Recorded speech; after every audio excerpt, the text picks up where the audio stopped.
ये सारे चोर चोर मुशेरा भाई है, ये सारे चोर चोर मुशेरा भाई इकट्ठा हो गया है। ये ममता बनर्जी कोयला घोटाले वाली, लालू यादव बाजरहट राहत घोटाले वाली, नीतीश कुमार सृजन घोटाले वाली, अडानी की चोरी निकाल दी जाएगी इस बार। अडानी की बात सुनो, ये उस राजस्थान में भी अडानी भाई साहब आ जाओ G20 900 करोड़ घोटाला 900 करोड़ खर्चा को फतवा जारी कर रहा है। लालू यादव अपने लड़की की शादी में 600 करोड़ रुपए खर्चा किया था, इसको होश नहीं है। आज संसद में सत्र चालू होता है तो इनका लीडर देश छोड़ के ही भाग जाता है, ये हालत है इनकी। हम भारतीय जनता पार्टी अभी 6 साल उनको 6 साल मौका दिया गया। तुम 70 साल में क्या किया कांग्रेस? आप बात बात में कहते हो कि पाकिस्तान हमारा दिल है। नेहरू बोलते थे कि पाकिस्तान हमारा दिल है। नेहरू जी ऐसे बोलते थे, जो हमारा सेना का गर्दन काट के ले जाता है। पत्थरबाजी होती थी कश्मीर में, हमारा सेना को हाथ बांध दिया गया थे, यहाँ सिर मार के फाड़ दिया जाता था। आज वो पत्थरबाजी रुक गई है। किस किस की बात का खंडन करेगी कांग्रेस? जो कांग्रेस का भी वर्तमान अध्यक्ष है वो इस देश की जनता को राक्षस क्या रावण बोला है प्रधानमंत्री को। सुरजेवाला एक जिम्मेवार प्रवक्ता है, जनता को राक्षस बोला है। और आगे जा रहा हूँ, किस किस बात का खंडन आपने टीवी पे देखा, मीडिया चैनल के माध्यम से देखा। खड़गे का बेटा सनातन के लिए क्या क्या नहीं कहा, किस किस बात का खंडन किया कांग्रेस ने। और स्टालिन जब बोला है तो उसके क्या उस गठबंधन से उसको बाहर कर दिया? खंडन कहाँ किया है आप ये बताइए। खंडन किसी ने नहीं किया, ये कांग्रेस की बनी बनाई रणनीति है। पूरे भारत से साफ होंगे मोदी जी और पूरे भाजपाई। भाजपा सब होने बड़ी बात करके। Mark my word, mark my word, mark my word, don't मैंने कहा दक्षिण से साफ क्यों हुए? हाँ, क्या कारण है कि भाजपा दक्षिण मुक्त भारत भाजपा कैसे हो गई है भाई? और कह रहे कि अब तो पूरे भारत कोई मुक्त नहीं हो गए, थोड़ा सा चेंज होने वाला है। अभी 2024 में देखिए, ये 900 करोड़ के बजट को इन्होंने G20 में 4100 करोड़ कर दिया। ये किस आधार पे किया? किसके घर से आए ये पैसा? है भाई, कहाँ से? ये सारे चोर चोर मुशेरा भाई है, ये सारे चोर चोर मुशेरा भाई इकट्ठा हो गया है। ये ममता बनर्जी कोयला घोटाले वाली, लालू यादव बाजरहट राहत घोटाले वाली, नीतीश कुमार सृजन घोटाले वाली, ये अखिलेश यादव अडानी की चोरी निकाल दी जाएगी इस बार। अडानी की बात सुनो, ये उस राजस्थान में भी अडानी भाई साहब आ जाओ G20 900 करोड़ घोटाला 900 करोड़ खर्चा को फतवा जारी कर रहा है। लालू यादव अपने लड़की की शादी में 600 करोड़ रुपए खर्चा किया था, इसको होश नहीं है। सुनो लालू यादव अपने बेटी के शादी में 600 करोड़ खर्चा किया था और 900 करोड़ G20 का बहिष्कार कर रहा है। ये बीजेपी का एक ही फंडा है, चंदा दो मैं तुम्हें धंधा दूंगा। चंदा दो धंधा देंगे। अरे भैया परेशानी इनका धंधा क्या था कि आप हमें धंधा दो, हम आपको फंडिंग देंगे। वह फंडिंग बंद हो चुकी, इनके पास में कोई मुद्दा नहीं है, कोई धंधा नहीं, कुछ नहीं इनके पास में मुद्दा। यहाँ सारा देश आज खुशियाँ मना रहा। यहाँ आज संसद में सत्र चालू होता है तो इनका लीडर देश छोड़ के ही भाग जाता है, ये हालत है इनकी। जनता के पैसे से दफ्तर पे दफ्तर बनाए जा रहे हैं। राहुल गांधी को इंडिया के पैसे से बनते हैं, जनता के पैसे को आतंकवाद को फंडिंग नहीं होती है, जनता की लिए होती है।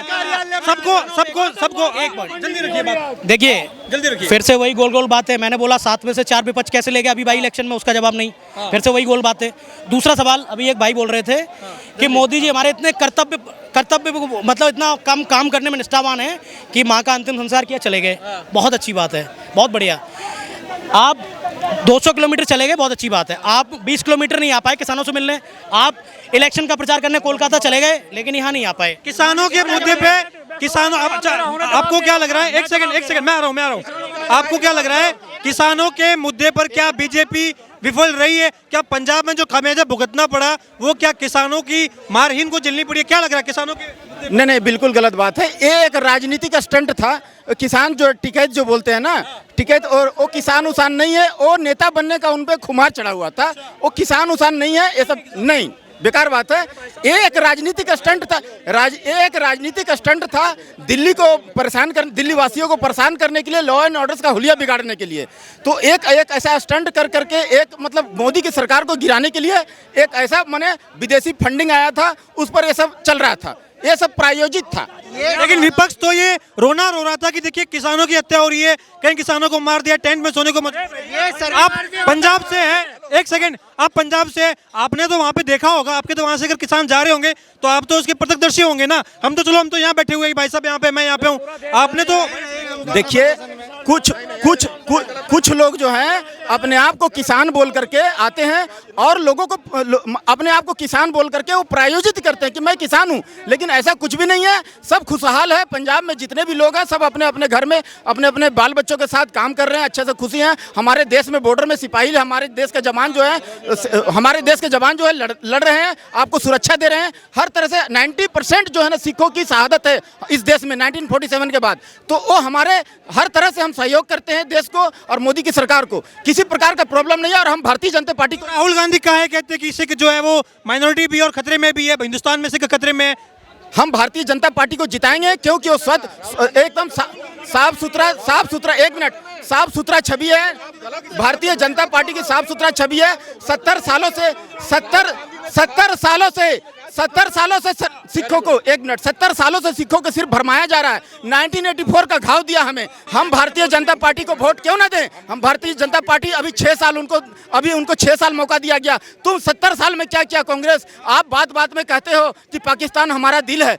नेहरू बोलते थे कि पाकिस्तान हमारा दिल है। नेहरू जी ऐसे बोलते थे, जो हमारा सेना का गर्दन काट के ले जाता है। पत्थरबाजी होती थी कश्मीर में, हमारा सेना को हाथ बांध दिया गया थे, यहाँ सिर मार के फाड़ दिया जाता था। आज वो पत्थरबाजी रुक गई है और आप बोलते हो, नेहरू जी बोलते हैं कि पाकिस्तान हमारा दिल है। ये कहाँ का नियम है? और 1984 में जो हमें घाव दिया, हमारे माँ बाप यानी कि हमारे सरकार, हमारे वजीर आजम राजीव गांधी की सरकार, कांग्रेस की सरकार, वो हमें मारे। हर जगह लाखों सिखों का हत्या हुआ। उस समय आप देखते तो आप रोज आते। देखिए चुनाव के माहौल में अगर ऐसी बयानबाजी होती है कि सनातन धर्म कुष्ठ रोग है, HIV है, ये अगर बयानबाजी होती है तो हम इससे इनकार तो नहीं कर सकते कि नहीं अभी ऐसी बातें मत कीजिए, ये तो मीडिया जो है यही बातें क्यों कर रहा है। अगर ऐसी बयानबाजी हुई है तो इस पर चर्चा बिल्कुल जरूरी है, क्योंकि ये आबादी है, यहाँ हिंदू लोग रहते हैं, तो सवाल तो अपने आप ये उठता है। आप भी कहीं ना कहीं मुझे लग रहा है हिंदू है, अगर नहीं भी है तब भी सवाल तो ये उठता है, मुसलमान भी सवाल पूछता है कि इस तरीके की बयानबाजी गलत है, तो क्या उसके बाद भी विपक्ष के साथ रहेगा?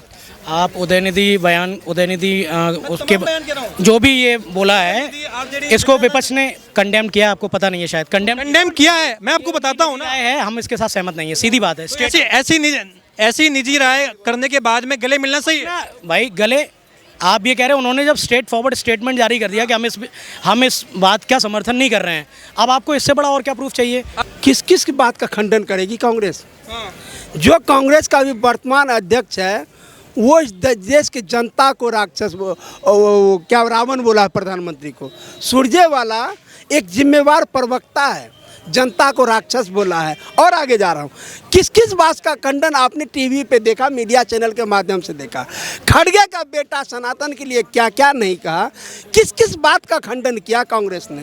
और स्टालिन जब बोला है तो उसके क्या उस गठबंधन से उसको बाहर कर दिया? खंडन कहाँ किया है आप ये बताइए? खंडन किसी ने नहीं किया, ये कांग्रेस की बनी बनाई रणनीति है। आज बिहार में चंद्रशेखर जो शिक्षा मंत्री कहता है अपने आप को, क्या कहते हैं? रामचंद्र मानस साइनाइड है। हमारे रामचंद्र मानस को साइनाइड कह रहे हैं, ठीक है, जहर हो जाएगा। लालू यादव एक संदेश दे रहा है राहुल को साथ करके मटन खाने का। किस किस का खंडन किया है भाई कांग्रेस ने? किस किस का खंडन किया है? कांग्रेस कोई खंडन नहीं किया है। कांग्रेस की राजनीति है ये सोची समझी योजना है कि एक विशेष वर्ग को खुश किया जाए और हिंदुओं को, सनातनियों को जाति में बांटा जाए, ताकि मुस्लिम वोट एक जगह हमें पड़ेगा और सनातन जो है जातियों में बंट के कुछ वोट हमें पड़े और हम इस गद्दी पे विराजमान हो। लेकिन मैं कांग्रेस समर्थित दिमाग वाले लोगों से भी कहना चाहता हूँ, वो दिमाग से निकाल दे अपने। मोदी जी 400 के पार आने वाले हैं। क्यों? जिस मुस्लिम वोट के लिए सब किया जा रहा है ना, आज उन गरीब मुसलमानों से पूछो, जो अभी मोदी जिसके घर पे छप्पर नहीं होता था, आज मोदी जी के कृपा से आज वहाँ लेंटर डल रहा है, ठीक है ना। एक फैक्ट मैं रखना चाहूँगा, ठीक है मोदी जी बहुत अच्छा काम कर रहे हैं, लेकिन अभी जो बाई इलेक्शंस हुए हैं उसमें जो मैक्सिमम सीटें हैं आउट ऑफ 7, 4 तो विपक्ष ने जीत ली ना। तो इसका मतलब ये है कि अभी हम लोग उतना वो नहीं चल रहे जितना ये लोग बता रहे हैं। उपचुनाव में हार हुई, उसका क्या जवाब है इन लोगों का? क्या जवाब है भाई?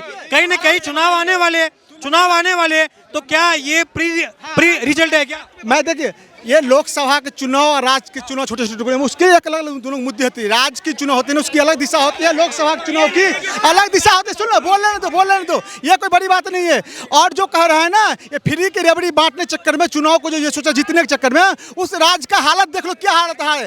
कर्नाटक में विशेष अल्पसंख्यक समुदाय कितना हेल्प मिल रहा है, छोटी सी एक फायदे के लिए पूरे देश को बर्बाद करने चक्कर में लगा हुआ है इन लोगों ने, ठीक है ना। अगर मोदी जी चाहेगा ना तो पूरे देश को बैठा खिला देगा फ्री रेवड़ी बांट। वहाँ से सीट, वहाँ तो बड़ा मतलब महामुकाबला था कि वहाँ तो बात में मोदी जी कैसे बैठा के खिला देंगे किसान का? यह सुनो जिस किसान के बारे में उन्होंने कहा था कि किसान का आय हम 2 गुना कर देंगे 2022 तक में, क्या किसान का आय 2 गुना हो गया? ये लोग जब किसान की कोई चीज महंगा होता है तो फतवा जारी करता है यही लोग। सुनो, जब किसान का 1 रुपया कोई चीज महंगा होता है ना, सारा जंतर मंतर जाकर बैठ जाता है, चाहे इधर उधर जाकर बैठ जाएगा, किसान महंगा हो गया, महंगाई हो गया। और जब किसान की यही मोदी जी ने बात कोई चीज महंगा करता है तो फिर कहता है महंगाई हो गया, ऊपर से ये लोग कहता है किसान का आय दोगुनी करने की। आय दोगुनी कहाँ से होगी ये बताओ ना। आय दोगुनी करने की बात नहीं की सरकार ने, आय दोगुनी किया नहीं है। जो गेहूँ का रेट इससे 10 साल पहले 7 रुपये 8 रुपये था, आज 25 रुपये 28 रुपये हो गया। ये खर्चा नहीं हुआ क्या रेट? अच्छा, और भी लोगों से बात करते हैं। हाथ छोड़िए 1600 है भाई, 1600। अच्छा, और भी महंगा हो गया। 1 मिनट 1 सेकंड 18 रुपये 18 रुपया अभी गेहूँ 18। एक ही फंडा है, तुम मुझे चंदा दो और मैं तुम्हें धंधा दूंगा। ये एजेंट है, बीजेपी पूरी तरह बिजनेसमैन के एजेंट है और उन्हीं के एजेंट ही पूरे देश में लगा रहे हैं। हम भारतीय जनता पार्टी को जिताएंगे। 6 बरस दिए हैं, 3 बरस उनका कोरोना काल में चला गया और हम उनको 70 साल इनको दिए, 140 बरस हम भारतीय जनता पार्टी को देंगे।